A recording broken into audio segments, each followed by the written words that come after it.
كفتة الطاسة أجمل وأطعم وألذ كفتة في الدنيا وبأسرع طريقة. مش قادرة أقول لكم جمال طعمها عامل ازاي ولا ريحتها أول ما تحط في الطاسة.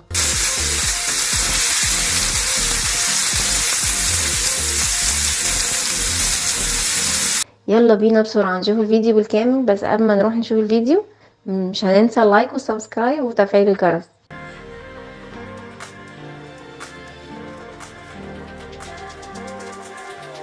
عندنا ربع كيلو لحمة اهو بلدي، جبته من عند الجزار وطبعا صفيته كويس تمام.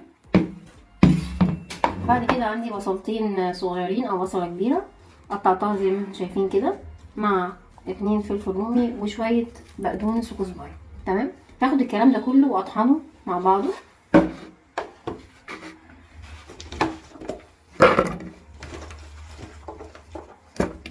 طبعا الطريقة دي تحفة وسريعة وكلنا عارفينها، بس ساعات بنجيبها من بره فالطعم في البيت بيكون حاجة تانية خالص. هبدأ الاول اعمل البصل كده. عملت البصل بس ما نعمتوش قوي عشان هحط عليه لسه باقي الحاجات. هنزل بالفلفل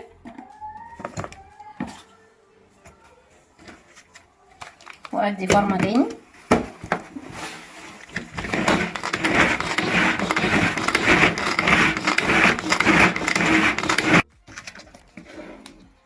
كده بقى الشكل عندي. الفلفل والبصل لسه برضه هيتنعموا تاني لما انزل بالبقدونس والكزبره. طبعا ممكن اعملها في الكبه، ممكن اعملها في الخلاط في المطحنه. هنعم تاني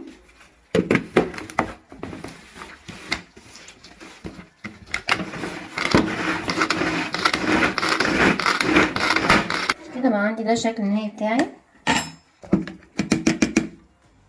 بعد ما نعمته خالص.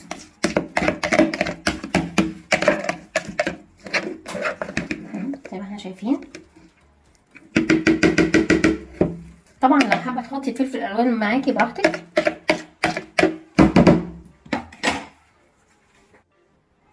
كده عندي اهو اللحمه، هنزل بكل اللي انا فرمته ده.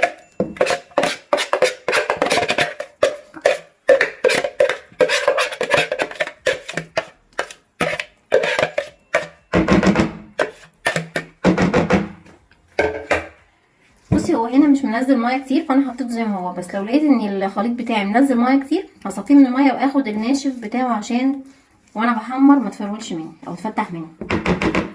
اللعبه بتاعت مطبخ فاطمه بقى والتريكه بتاعتي والبهارات بتاعتي.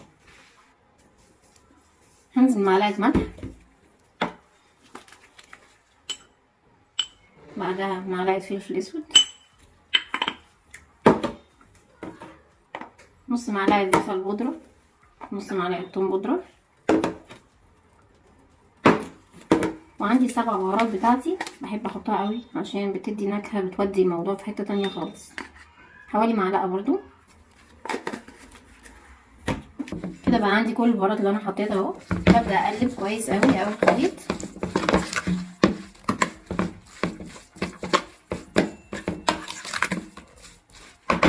والحته المجرمه بقى في الموضوع هنجيب حته ليه ونحطها على كل المكونات دي. هرمي حتت اللي هي دي كده. طبعا ممكن تفرموها وتنعموها اكتر من كده لو عايزين. هبدا بقى اقلع كويس قوي وافرك. طبعا اللي بتوديها في حته تانية خالص، بتلاقي كفته الطاسه راحت في حته غير بسبب موضوع اللي ده. لسه كمان التاتش التاني هنشوفه مع بعض حالا.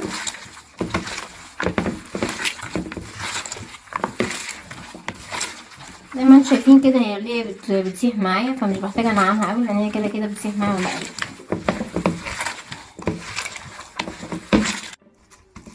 ده بقى الشكل النهائي اللي عندي. هبدا اكور واخليها مبططه شويه، طبعا عادي يعني كاني بعمل طعميه بالظبط. مش عايزينها تبقى تخينه قوي في نفس الوقت مش رقيقه قوي عشان تستوي من جوه تبقى ماسكه نفسها.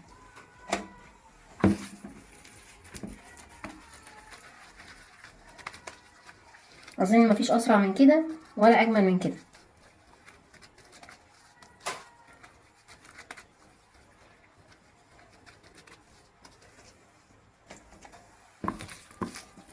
الميزه بقى في الكفته دي كفتة الطاسة لان هي ينفع تتاكل كده بعيش وسلطات، ينفع مع مكرونة، ينفع مع شوية رز ابيض او بشعرية، فتحسيها ان هي جوكر ماشية مع اي حد واي وقت. كده انا ولعت على الطاسة، كل اللي هعمله انا هنزل بالزبدة.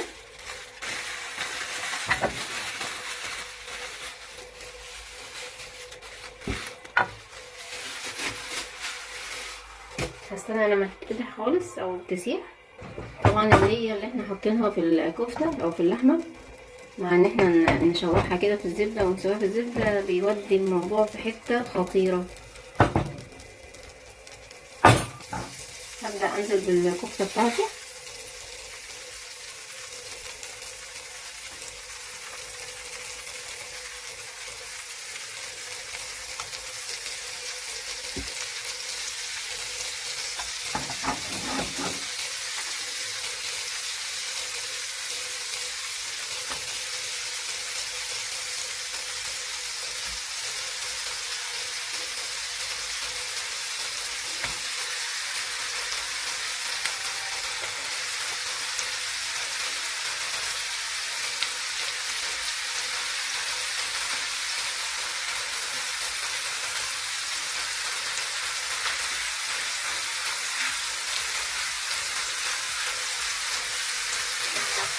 هصبر عليها شوية وديها مجال بقى عشان متتسويش مني.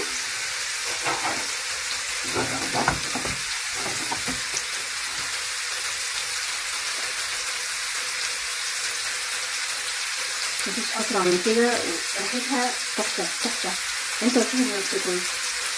يلا بسرعة قوموا اعملوها بنفس الطريقة، وقبل ما تقوموا متنسوش اللايك والسبسكرايب وتفعيل الجرس.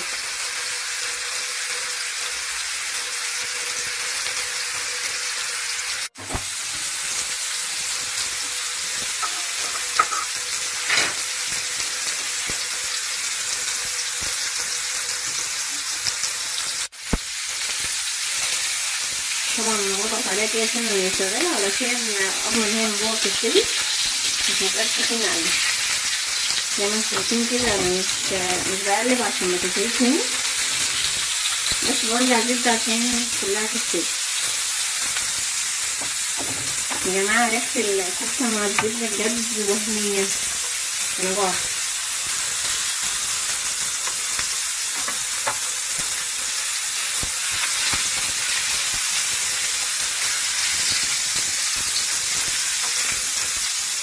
طبعا بالنسبة للولاد بتبقى حاجة مختلفة برضه التغيير، يعني بياكل لحمة بشكل جديد ومختلف، يعني انتوا عارفين الولاد بطبيعتهم بيزهقوا يعني. ممكن نجرب كده ونشوف. تمام.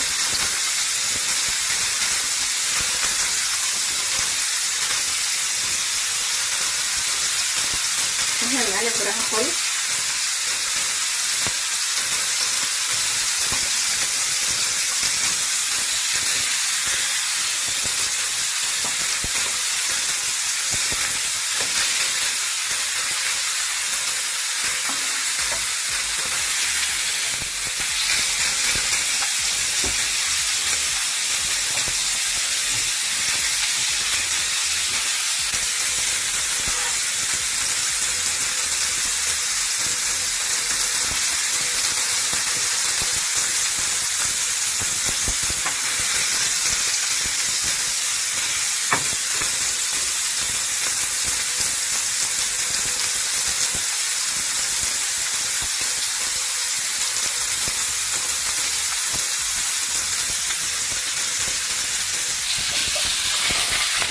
عملنا احلى كفتة طاسة.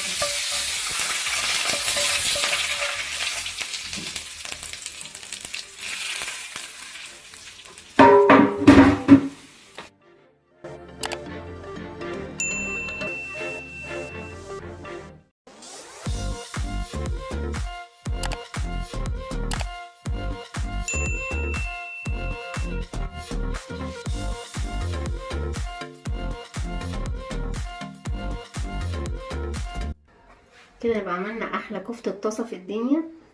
ما تجيبيش كفتة تاني من بره، اعمليها ومش هتندمي. يلا بسرعة وشوفي الطريقة بالتفصيل، وقبل ما تشوفي الطريقة ما تنسيش اللايك والسبسكرايب وتفعيل الجرس.